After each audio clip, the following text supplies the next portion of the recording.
नमस्ते प्रिय दर्शकों, आज हम ये देखेंगे कि जब शनिदेव कुंडली के नवम भाव में होते हैं तो किस तरह के फल जातक को प्रदान करते हैं।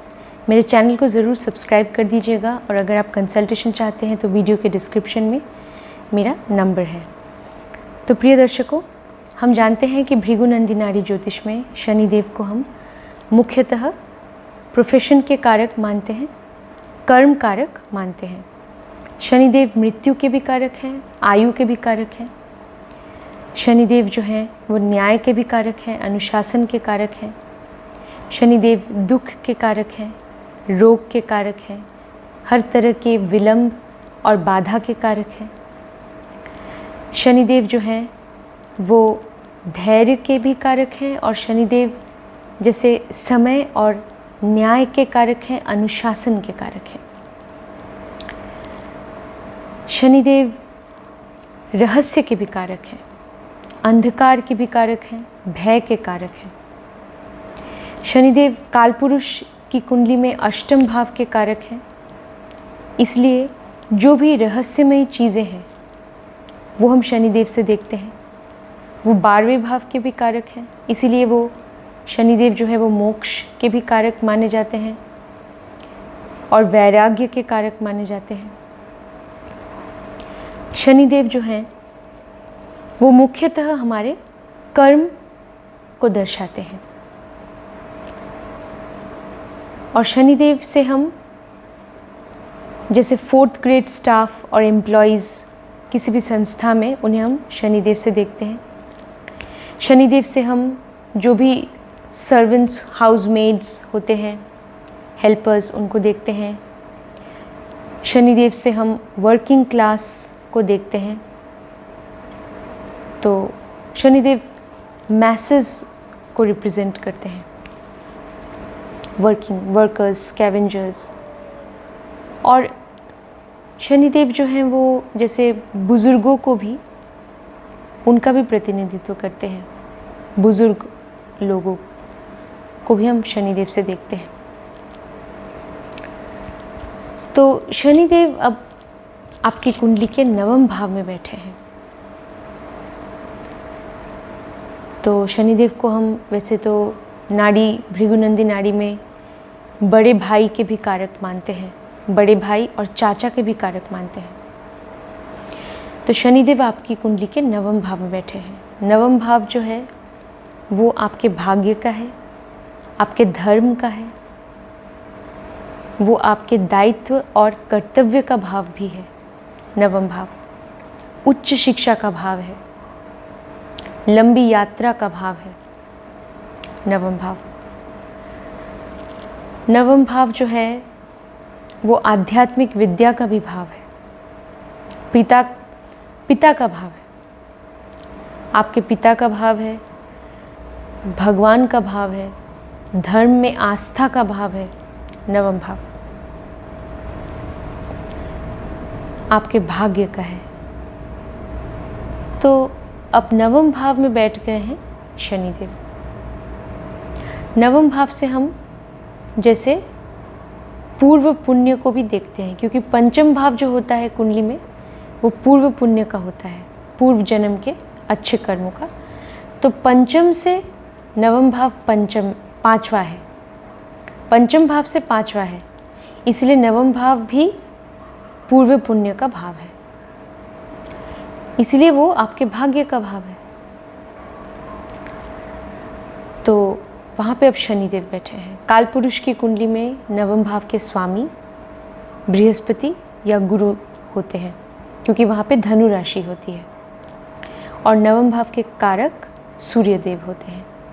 गुरु और शनि में जो रिश्ता है वो जैसे एक न्यूट्रल रिलेशन है, लेकिन शनि और सूर्य में शत्रुता है। लेकिन सूर्य कभी भी, क्योंकि सूर्य पिता है और ये पिता का घर है, तो पिता कभी भी अपने बेटे का बुरा नहीं चाहता। तो सूर्य कभी भी शनिदेव को वैसे अपना शत्रु नहीं मानते। तो सूर्य के घर में अब शनिदेव बैठे हैं।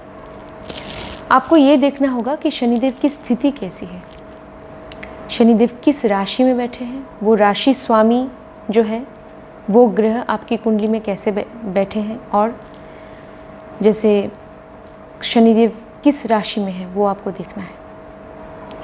क्या वो मित्र राशि में है, क्या शनिदेव मिथुन में है, क्या वृषभ में है या कन्या में है, क्या शनिदेव स्वराशि में है, इसका मतलब क्या शनिदेव कुंभ में या मकर में है। मित्र राशि में और स्वराशि में शनिदेव अच्छे फल देते हैं, और अगर शनिदेव उच्च राशि में है जो कि शनिदेव की है तुला राशि, तो तुला राशि में भी शनिदेव अच्छे फल देते हैं नवम भाव में। और अगर शनिदेव पीड़ित हैं, शनिदेव पे किसी शत्रु ग्रह का प्रभाव पड़ रहा है, शनिदेव जिस राशि में बैठे हैं वो राशि के स्वामी के साथ शनिदेव की शत्रुता है, या वो राशि स्वामी भी कुंडली में पीड़ित है, आपको तब शनिदेव के फलों में कमी आएगी, अच्छे फलों में कमी आएगी। और शनिदेव किस नक्षत्र में है ये भी आपको देखना चाहिए, वो नक्षत्र स्वामी जो है वो ग्रह कैसे आपके कुंडली में बैठा है ये भी देखना चाहिए। और शनिदेव किन भावों के स्वामी बनकर बैठे हैं नवम भाव में। अगर ये वृषभ लग्न की कुंडली होती तो शनिदेव नवम और दशम भाव के स्वामी होते। वृषभ लग्न की कुंडली में शनिदेव नवम और दशम भाव, तो शनिदेव योग कारक बन जाते हैं, तो वो अच्छा माना गया है। तो आपको ये भी देखना होगा कि शनिदेव किन भावों के स्वामी हैं। तो अब शनिदेव अगर नवम भाव में बैठे हैं, उनकी स्थिति अगर अच्छी है, तो पहले हम अच्छी बातों के बारे में जान लेते हैं। तो अगर उनकी स्थिति ठीक है या अच्छी है, तो हम ये कह सकते हैं कि पिता के साथ अगर जीवन की शुरुआत में मतभेद की स्थिति थी, तो फिर समय के साथ साथ पिता के साथ संबंधों में सुधार आ जाता है। खासकर जब जातक का उम्र 35 साल का हो जाता है, उसके बाद जातक जो है वो पिता के प्रति अपना दायित्व निभाता है और भगवान में उसकी जो आस्था है वो बढ़ती है। समय के साथ साथ धर्म में आस्था बढ़ती है। लेकिन अगर शनिदेव अच्छी स्थिति में भी बैठे हैं नवम भाव में, तो ऐसा जातक कभी भी धर्म के आडंबर में यकीन नहीं करेगा। वो जैसे जन सेवा में ज़्यादा यकीन करेगा। वो मतलब बहुत ज़्यादा पूजा पाठ के नियमों में बहुत ज़्यादा ध्यान नहीं देता है। ऐसा देखा है अगर शनिदेव अच्छी स्थिति में बैठे हैं, पूजा पाठ के जो नियम होते हैं उससे ज़्यादा वो जातक जो है वो मनुष्य की सेवा करेगा। जैसे स्वामी विवेकानंद जी ने कहा था कि service to man is service to God. जो इंसान की सेवा करता है वो ही भगवान की सेवा है, भगवान की सेवा करता है। तो जैसे बांग्ला में स्वामी जी ने कहा था, जीवे प्रेम करे जेई जन সেই জন সেবিছে ईश्वर। तो जो जीव से प्यार करता है, यानी इंसानों से या किसी भी जीव से जो प्यार करता है वो ही ईश्वर से प्रेम करता है और वो ही ईश्वर की सेवा करता है। तो इधर अगर शनिदेव नवम भाव में अच्छी स्थिति में बैठे हैं तो जातक की सोच कुछ इस तरह की होती है। वो जन सेवा के कार्यों में वो अपने आप को व्यस्त रखता है। ऐसे बहुत सारे संस्थाओं से वो जुड़ा होता है, सोशल सर्विस, समाज सेवा की संस्थाओं से, या वो खुद भी समाज सेवा करेगा। जैसे वो ओल्ड एज होम्स या वृद्धाश्रम में वो दान दे सकता है, वो ऑर्फनेजेस में भी वो दान कर सकता है और वो गरीबों की मदद करता है, ज़रूरतमंदों की मदद करता है।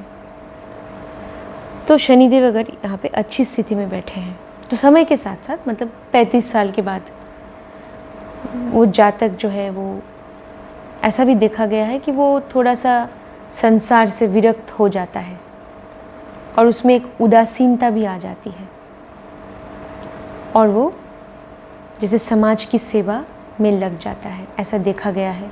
उसमें एक वैराग्य की भावना उत्पन्न हो जाती है और हम ये भी कह सकते हैं कि वो एक जैसे आध्यात्मिक पथ पर चल पड़ता है, क्योंकि नवम भाव जो है वो आध्यात्मिक विद्या का भी भाव है। तो ऐसा हम कह सकते हैं।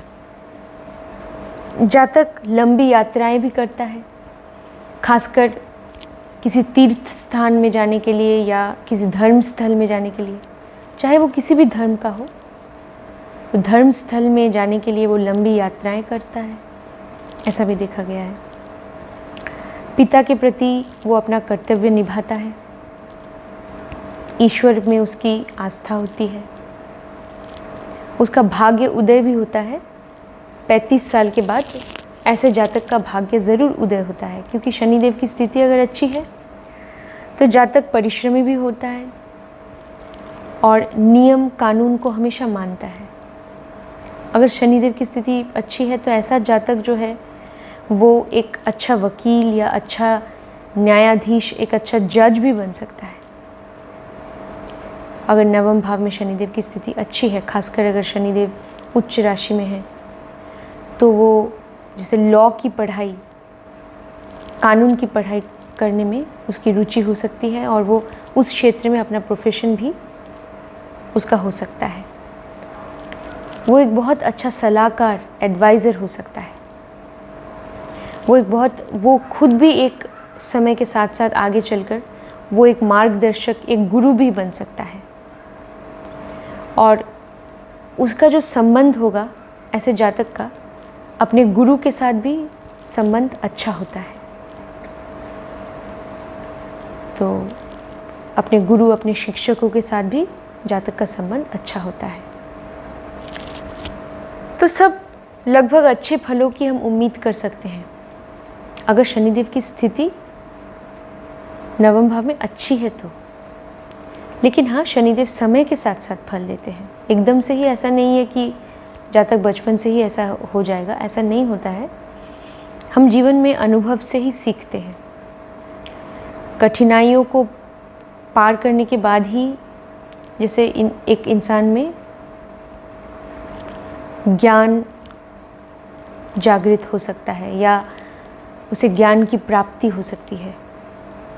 ये इतना आसान नहीं है, उसके लिए संघर्ष करना पड़ता है। पहले तो बहुत सारी बाधाएं आती हैं, लेकिन अगर जातक परिश्रमी है और अगर वो ये मानता है कि अगर उसे पुरुषार्थ में विश्वास है, अगर वो ये मानता है कि हाँ मुझे कर्मठ होना है, मुझे कर्म करना है, मतलब मेरा जो कर्म है, चाहे जो भी मेरा कार्य क्षेत्र हो, मेरा कर्म ही मेरा धर्म है और मैं समाज की सेवा भी करना चाहता हूँ। और ऐसा जातक जो होता है, अगर शनिदेव की स्थिति बहुत अच्छी होती है तो उसमें एक वैराग्य की भावना, वो बहुत ज़्यादा जैसे भौतिकता की तरफ वो नहीं जाता है। तो बहुत ज़्यादा जीवन में अभिलाषा, बहुत ज़्यादा जैसे उच्चाकांक्षी वो नहीं होता है। वो सोचता है कि हाँ मेरे पास जितना है काफ़ी है और मुझे ज्ञान वो अर्जन करना चाहता है, खासकर आध्यात्मिक ज्ञान। तो वो अगर किसी भी कानून की पढ़ाई, अगर लॉ पढ़ रहा है तो ज्ञान वो अर्जन करना चाहेगा और वो चाहता है कि मैं समाज की सेवा कर सकूं, ऐसा होता है।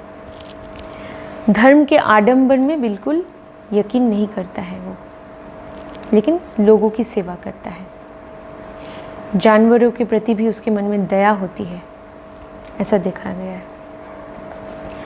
और शनिदेव की स्थिति अगर कुंडली में अच्छी नहीं है, तो अगर मान लीजिए शनिदेव के ऊपर किसी भी शत्रु ग्रह का प्रभाव पड़ रहा है, या शनिदेव ऐसी राशियों में बैठे हैं,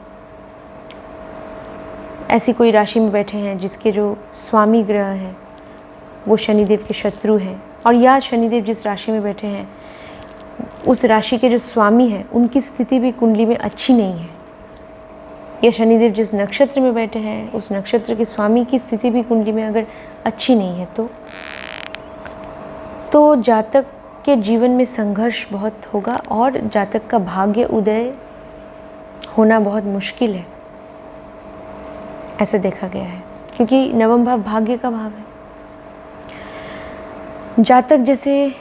जातक का संबंध पिता के साथ भी अच्छा नहीं होता है, बहुत ज़्यादा मतभेद, और अगर आगे चलकर वो पिता की देखभाल भी करता है तो वो उस जिम्मेदारी को एक बोझ मानकर चलता है। वो ऐसा समझता है कि जैसे जिम्मेदारी तो मैं उठा रहा हूँ लेकिन ये एक बोझ है मेरे लिए।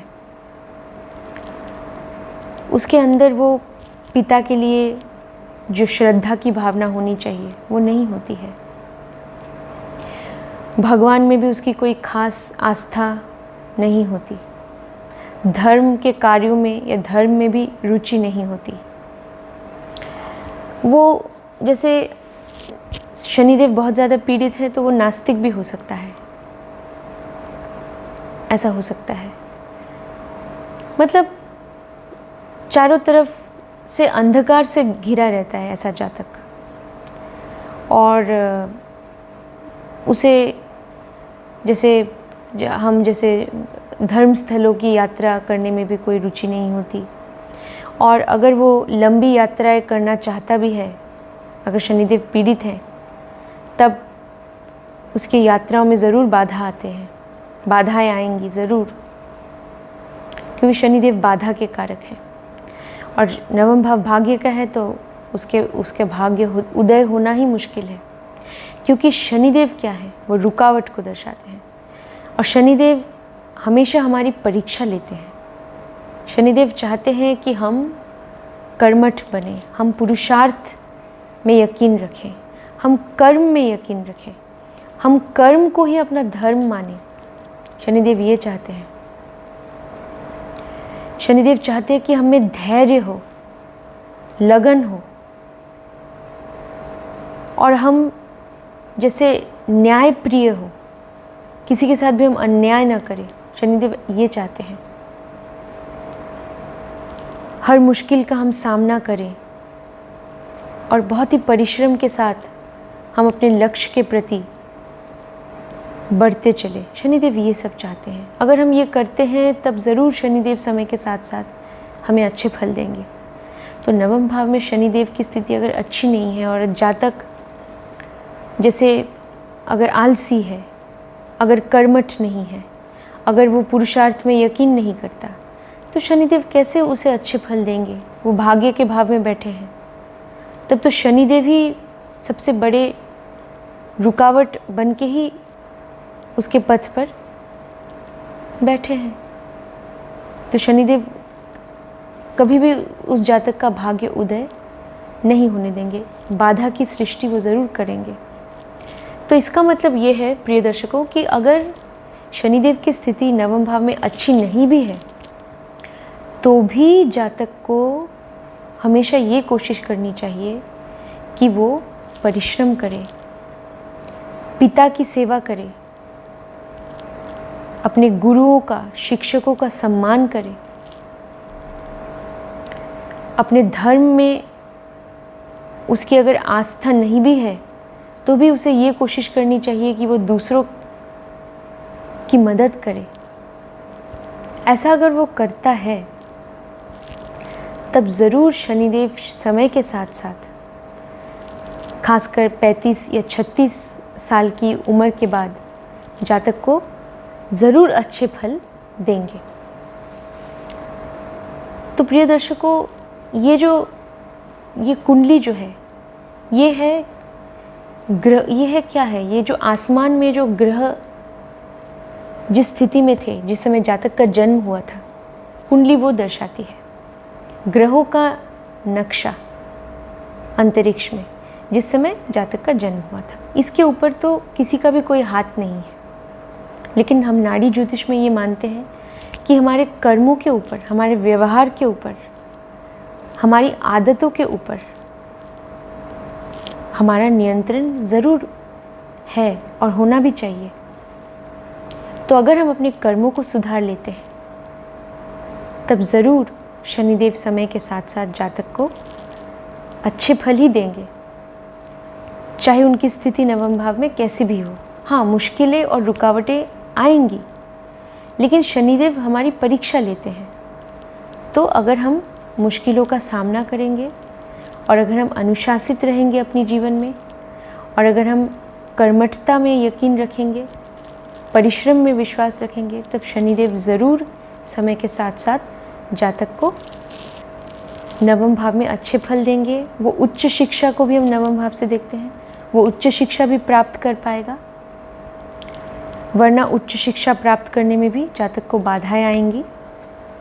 तो कहने का तात्पर्य यही है प्रिय दर्शकों कि हमें अपने कर्मों को सुधारना है, हमें परिश्रमी बनना है, न्यायप्रिय बनना है, परोपकारी बनना है। तब शनिदेव ज़रूर हमें नवम भाव में अगर वो बैठे हैं तो ज़रूर जातक को अच्छे फल देंगे। हम जैसे कि अगली वीडियो में मैं आपको शनिदेव की जो दृष्टियां हैं वो नाड़ी ज्योतिष में किस तरह से देखते हैं उसके बारे में मैं आपको अगली वीडियो में बताऊंगी। उनकी दृष्टियां नवम भाव से किन भावों पर पड़ रही है, तो ये मैं अगले वीडियो में बताऊंगी। मेरे चैनल को सब्सक्राइब कीजिएगा, इस वीडियो को शेयर कर दीजिएगा। धन्यवाद।